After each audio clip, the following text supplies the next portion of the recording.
আসসালামু আলাইকুম।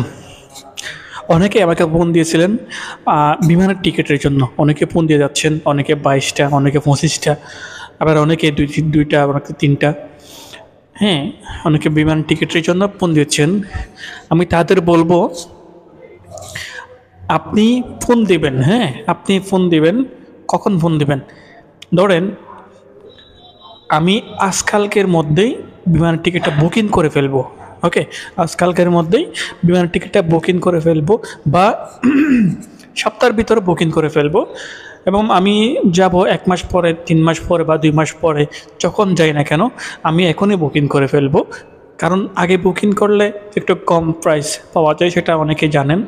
তো তো আপনারা শুধুমাত্র মনে করেন আজকে যদি আপনি জিজ্ঞেস করেন বা এই আগামী মাসের ২৫ তারিখে আপনার বিমান টিকিট কত? তো আমি বললাম। তো দেখবেন আপনি কিছুদিন পরে ওটা আবার চেঞ্জ হয়ে গেছে, হ্যাঁ? তো আপনি আজকের বা আগামীকালকের যে প্রাইসটা জিজ্ঞেস করবেন, যদি আপনি আসলেই টিকিট ক্রেতা হয়ে থাকেন, ওকে? আপনি যদি আসলে টিকিট কিনে থাকেন, সেক্ষেত্রে আপনি দিবেন এবং কী করবেন? জিজ্ঞেস করবেন, ওকে? ব্যাপারটা আসলে তেমন।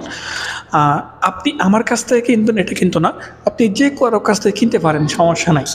তো আমার কাছ থেকে কিনলেই আপনি জিজ্ঞেস করবেন যে, "ভাই আজকে প্রাইসটা দেখুন, এত তারিখের প্রাইসটা দেখুন।" হ্যাঁ?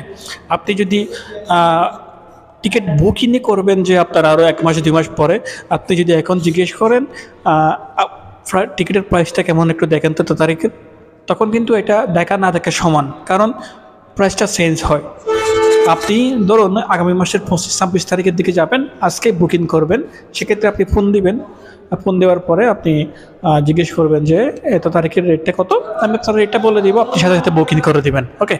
কারণ আমি এখন যে রেটটা বলব, সেই রেটটা হয়তো কিছুদিন পরে নাও থাকতে পারে। কারণ এটা আপ ডাউন করে অনেক।